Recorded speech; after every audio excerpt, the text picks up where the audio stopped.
This is What If I Told You, the event psychology video podcast for event professionals, in which Victoria Mady, event consultant and host, talks with the world's top minds in behavioral science, neuroscience, and psychology on how to transform events using insights about human behavior and mind.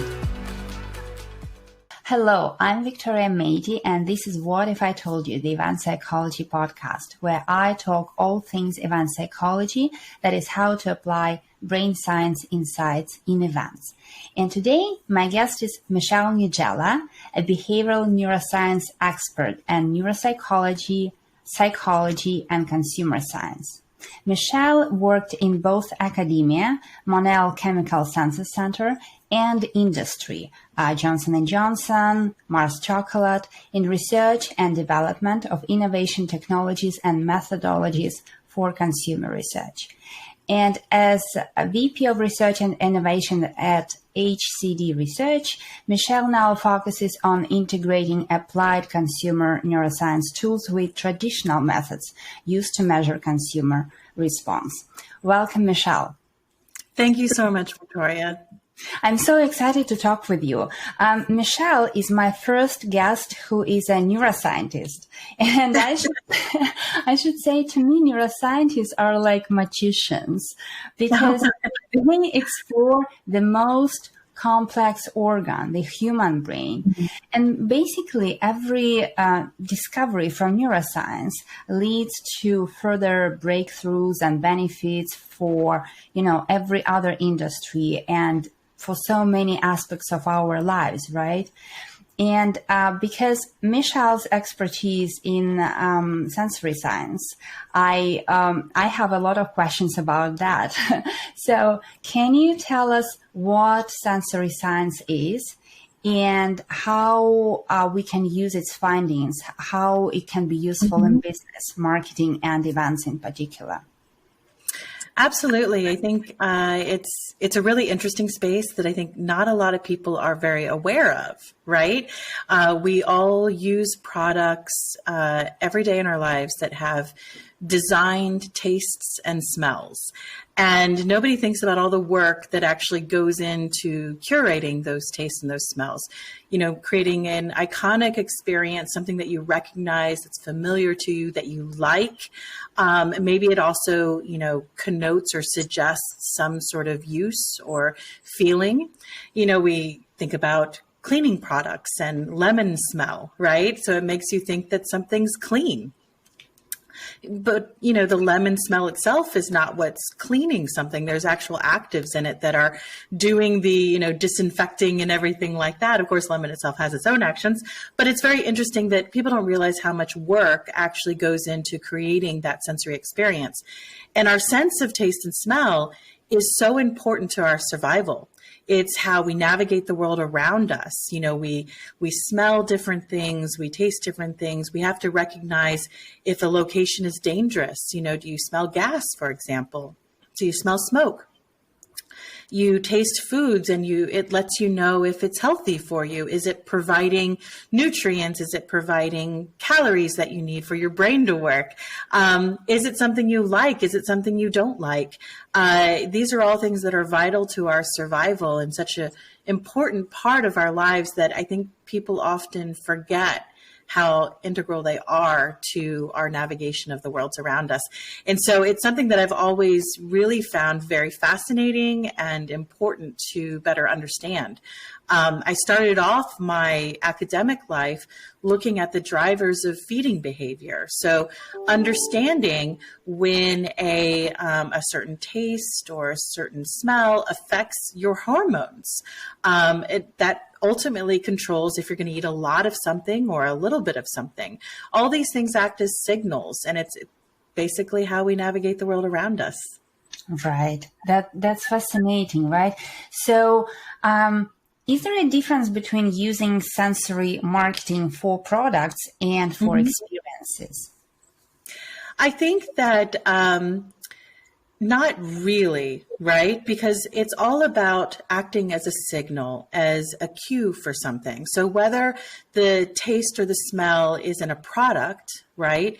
Like let's say your shampoo has a particular fragrance to it, and it's supposed to be something that you identify as being personal to you. You like that smell, but it also has another purpose, which makes you feel beautiful, that your hair is beautiful, that it's clean, that you're signaling to other people that you're clean. But that's not that different. Creating these emotions, creating this context is not that different in products than it is in some sort of other setting. So you imagine putting fragrance in a hotel lobby, right? It's the same thing. It's welcoming. It's creating a context to the place you are, right? Maybe it's iconic to a particular brand. We can all recognize the flavor of Coca-Cola. In the same way, we can all recognize the fragrance of particular stores in the mall, maybe Abercrombie and Fitch, for example, or maybe it is a hotel, right? That the lobby, a lot of them do have sort of the signature fragrances. So, and that creates both in products and in experiences, a connection, so then you can recall that experience and you're more likely to create a loyalty to that brand when it connects with you on a sensory level. Connections with your sensory, the more connections you have, through sight, taste, smell, sounds, all of these things actually builds a stronger emotional connection. So that's something that's been shown in the research. And so it is very important for brands to think holistically in a sensory marketing way, that it isn't just the product experience, that it's functioning, right? Mm-hmm. Coca-Cola can't just be a drink. It has to be an experience in itself. So I don't think there's exactly a line between the two, because a product experience is an experience. Right. Absolutely. I read an article on the website, on HCD Research website, about the implicit association. That is how we can create connection between senses and emotions, something that you just mentioned, right? Given specific context. So, for example, the smell of a certain laundry product signals cleanliness, right? Can you talk even more about it? How it is applicable to experiences as opposed to products, and how we can use it specifically in event marketing, for example? Sure. So the whole idea around implicit association is that we make these shortcuts in our lives. As we experience the world around us and we learn new things, we make connections between two ideas. And the more times we're exposed to these connections, then the faster we are to associate the two of them, right? So, for example, associating certain colors with certain brands, right? Red, again, being for Coca-Cola, right? We associate those strong associations. And the same thing can happen for any of the number of our other senses. But the idea is establishing a connection, and sometimes a shortcut that you can take by understanding sensory, right? And understanding that certain types of fragrances, for example, might give someone, they might associate that fragrance with healthy, right? So if I smell oatmeal, for example, I might associate it with something that's healthy. So then if I am using a face wash that smells like oatmeal, I actually might feel that it's doing better for me, right? I might feel better about it.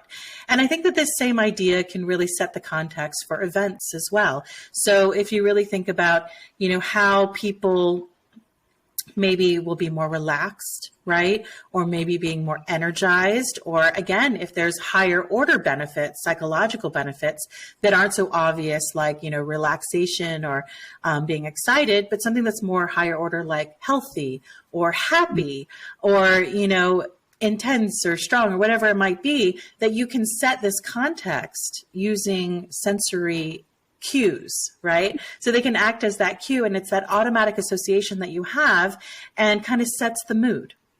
Right. I love this point about higher level of associations, because it's not immediate emotion that you want to integrate or to use, right? It's also something that will connect with your event in the long term, maybe. Sure. Right. Yeah. And then actually that's something that, it kind of goes back to something I think we've all known for a very long time. You think of Proust, for example, talking about the smell of madeleines. It's very similar in that you can, for example, a colleague of mine, she used a new fragrance, a new perfume at her wedding.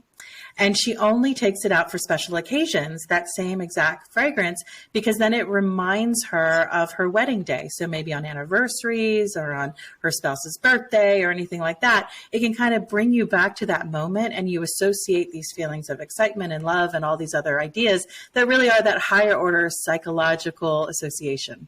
Right. Absolutely. I love this point.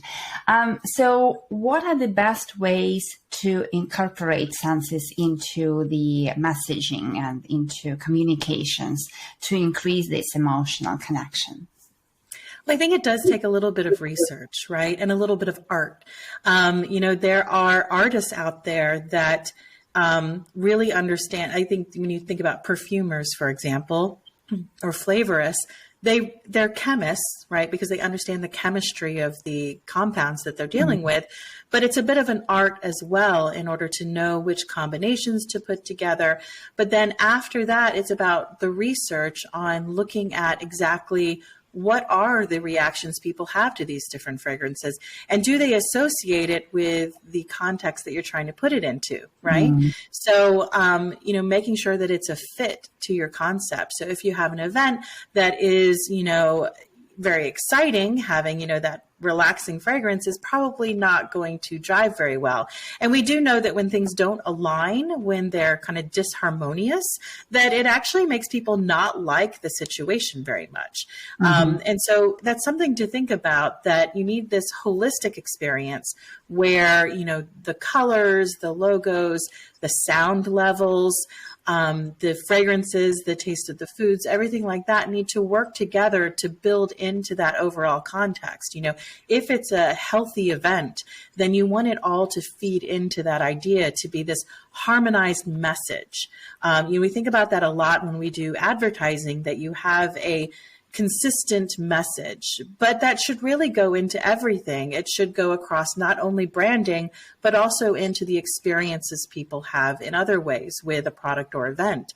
It should all harmonize together, work together to convey the same idea. The colors need to convey healthy.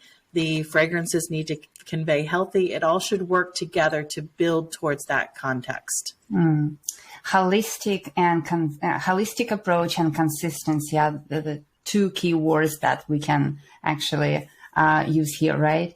So when we attend an event, and I'm now talking an in-person event, there are many sensory stimuli. Are there ways to keep the balance between achieving the goals, for example, the right emotional connection that we are trying to achieve, without sensory overload? Yeah. So, you don't want to be distracting, right? So if it is a speaking event, you certainly don't want the fragrance in the room to be so overwhelming that it distracts from the focus. So I think everything should play towards the goal. And that's why when I work with clients, it often is about talking, well, what is the goal? What is the goal of your product or your event or whatever it might be? And then that should really be the focus. So all the other cues around it should be driving towards that. Having the colors and everything drive towards the focus. If it is a speaker or if it is a performer or whatever it might be, it should be something that drives towards that and supports that main feature. So I think you do have to keep that in mind, that nothing should be so powerful that it is distracting or detracting from the ultimate goal of the event. And your company actually hosts an annual event, right? Neuro University Symposium. Have you applied neuroscience or sensory science insights when marketing the event? So that is a joke that we joke about a lot. There's all these, market researchers, consumer researchers out there that are vendors. And we joke about how often the vendors actually use the methodologies on their own marketing. And while we don't run intensive studies with EEG, for our own purposes or something like that, we do take the principles of it, as being very important. So absolutely, when we run our own event, we try to make sure everything's cohesive and they have a nice flow. And we do think about the branding of the event and that we're driving home a message. So keeping everything, centered on that, focused on that, cohesive and not distracting, right? So making sure that, yes, the food matches in a way, the flavors match, the fragrances that are, the locations that we choose, that it is cohesive with the ultimate message that we're trying to convey. That's great. And I think, is it available to everyone to attend? Absolutely. Right. So I think, it might be good for event professionals to register and actually, attend and watch how it is done. Absolutely. Right. And I think last year it was held online, correct? Yeah. The past 2 years have been online. And what I think has been really beneficial about that is that we are able to reach people who wouldn't be able to come to the Eastern U.S. Prior to that, we were located in New Jersey for the event, which is really great for people, on the eastern seaboard of the U.S.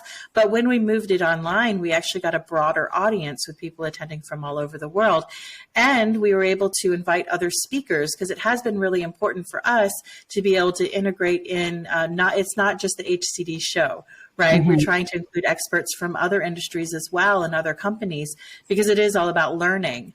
And we want to foster that. And so within that, in creating an event that fosters that ultimate goal of having everybody learn and having experts be able to convey their information, moving online and creating a space that is open and easy for everyone has been very important. So again, thinking of that context and building that harmony, trying to create events that really draw people out, right? That are welcoming and a safe space for people to want to talk about things and network with one another has been really important. And I think part of that still is sensory, right? Because the message that you convey and just the look of things, like how you psychologically draw people out has been a real challenge during the pandemic, right?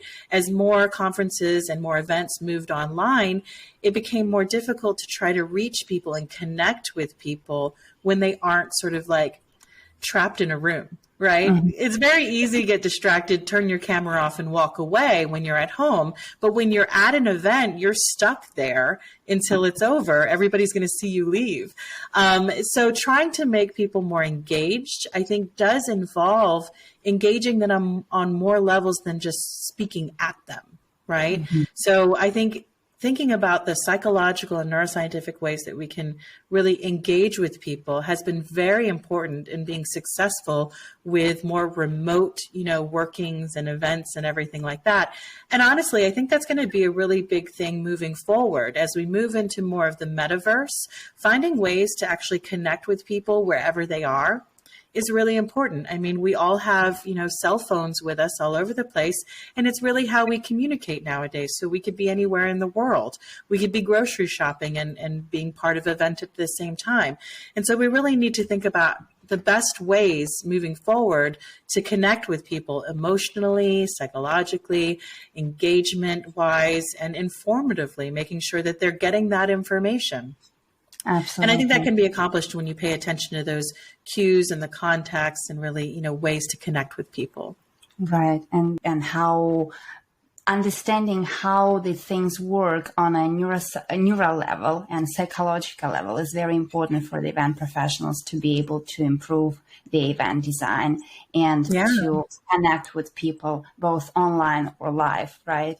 So event profs, Neuro University Symposium is your chance to get it right, and learn from the experts in neuroscience. Okay, and so my question is this: what happens sense-wise when people experience something face-to-face versus virtual? It's an interesting question because I think that it's changed over time. Right. So I think if you had looked at the research a couple of years ago, I think the answer would be very obvious that in person is much more engaging.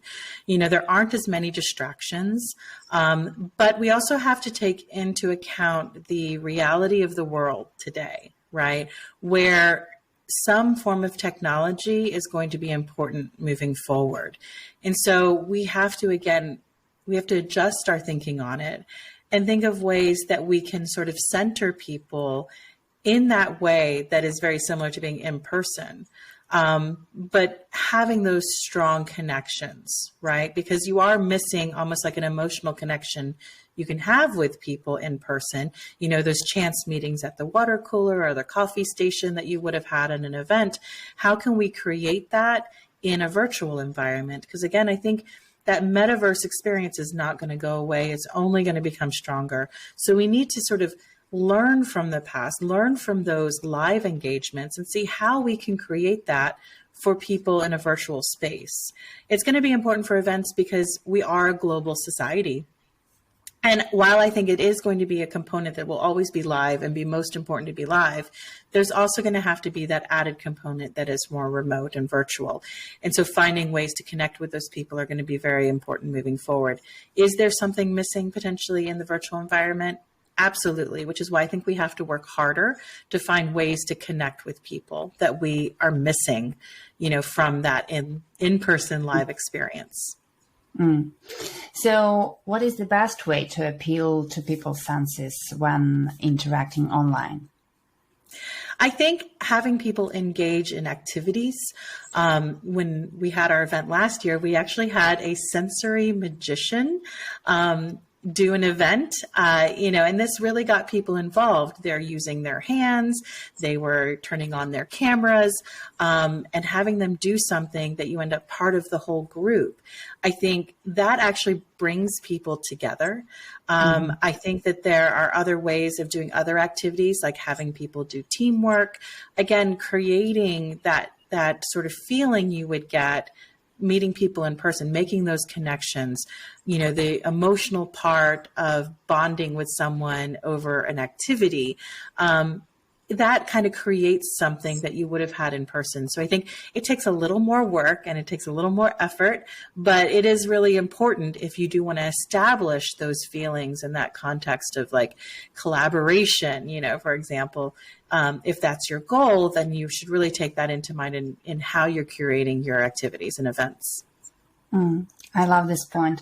And I also love that you say it does require a bit more work, but it is beneficial. It will result in much better experience. So Absolutely. It's worth it, right? And I know that you are also co-hosting a vidcast, Mindset, which is available both for watching and listening. Can we talk more about audio versus video? Mm-hmm. When I prepared my online course on event psychology, I read many research papers about the impact of audio. And my understanding is that our sense of hearing is very much underrated. Yes. But also since the pandemic started, event organizers embraced many new formats and they started including podcasts as part of their programs. So what does a neuroscience teach us about this sense and how influential the audio format is? I think, again, it's about captivating people. And I think, people are on the go a lot more. So thinking beyond just the neuroscience of the importance of the sense of hearing, of audio, is also just integrating into people's lives and their habits. And when people are on the go, they really need something that they can multitask with these days. We're all multitasking. And so being able to listen to something without having to watch it on your computer, for example, is really important. So the fact that I could be doing dishes and listening to a podcast and learning about something, learning about neuroscience, learning about psychology, just listening to it while I'm multitasking and doing something else, then I think that that's really important, again, in this future moving forward, listening to it in the car, going for a run, all of these different things. It's very important to be able to integrate into people's lives where they are. And so I think that that's a really key thing of why it's become so important. But I think the visual is also really important. I think especially when we're having conversations with someone. So it's not that you're just listening to something to learn it like you would from a podcast. But if you want to see a little bit more about the facial expressions and interactions that we have, I mean, that really is a huge part of our communication. It's not just the words we speak, but it's evolutionary, right? That facial expressions is part of the way we communicate. So when I smile at you, it's to really show you that I'm not a threat, right? I'm not a threat to you. I'm here to friend you. And your automatic reaction is always going to be to smile back because you're also not a threat to me. And that is something that I think was missing pre-pandemic, right? Where people did a lot of audio calls, for example, and they wouldn't necessarily have a webcam to do a video conference. But now that people can do that you can turn your video on and you can see the other person, I think it really helps, strengthen that connection and understand the person a little bit better. So again, in a lot of our events that we had, like for NeuroU, it's been really important for us to ask people to, turn your webcam on so we can see you. And that way we can communicate a little better. And I think it engages people once again. Now, I think when there's like an interview, like with two people, you and I, it really helps with the communication that I can see your head nodding, right? And so it helps, I think, the conversation flow a little bit better. So even if that video isn't used for the podcast, I think it helps the conversation a little bit better because it is part of that communication that you and I have with each other.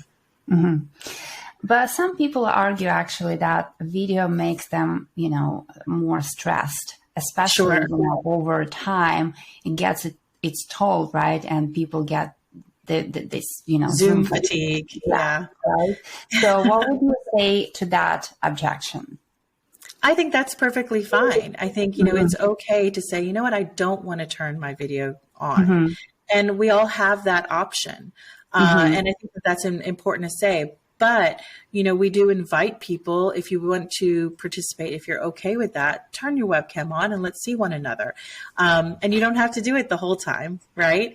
But I think it does help, for example, like when we're having like an interview conversation or if we're doing a networking opportunity, it does help to see the person, to really connect with them, see them eye to eye, which is something we miss when we go virtual and we don't have that in-person experience.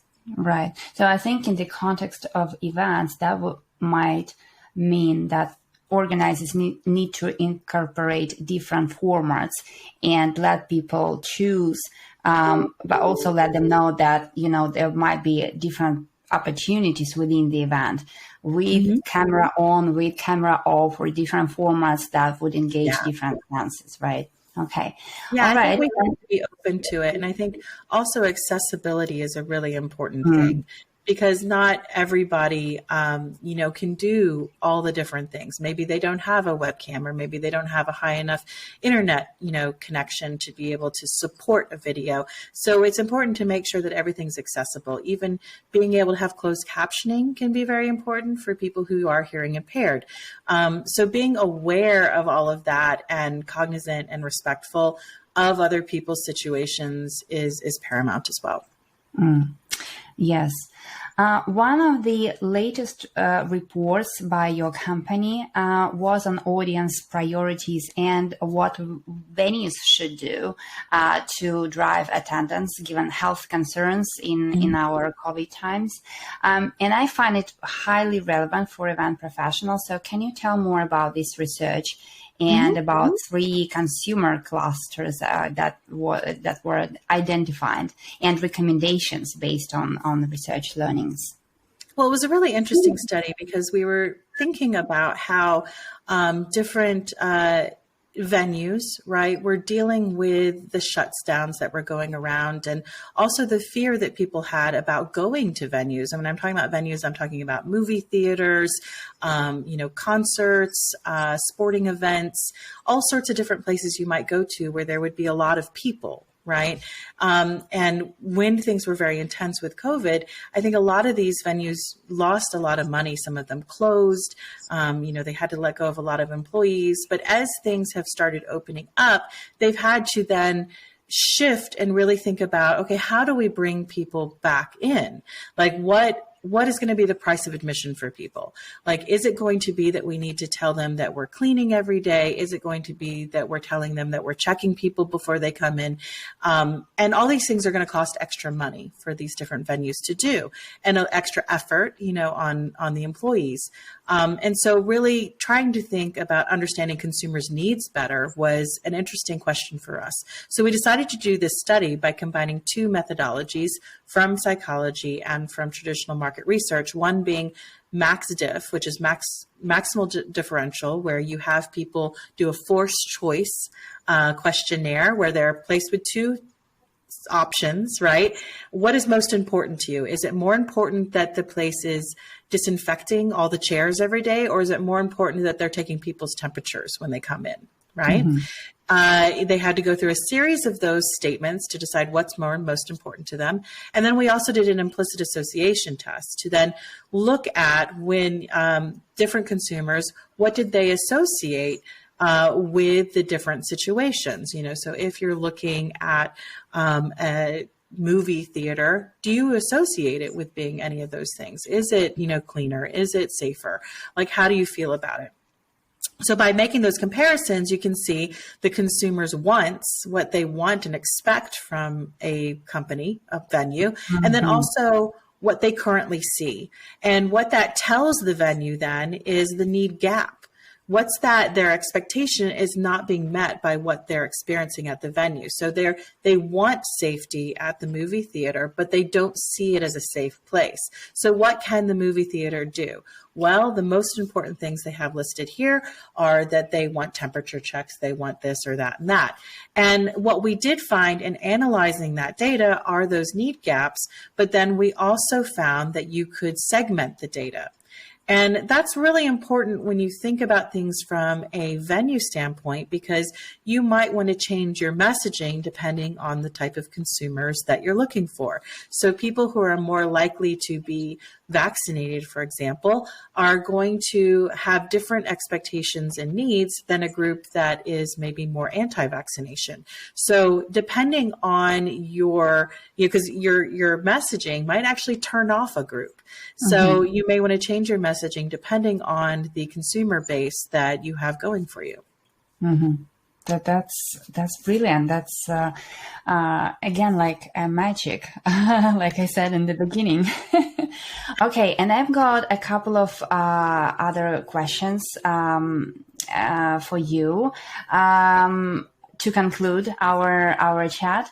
So, what is, in your opinion, one sensory science finding or insight that event professionals should apply immediately? I think really that you can use the senses to create emotions, right? So taking that into account, something like fragrance is a very easy sensory input that you can easily factor into your event.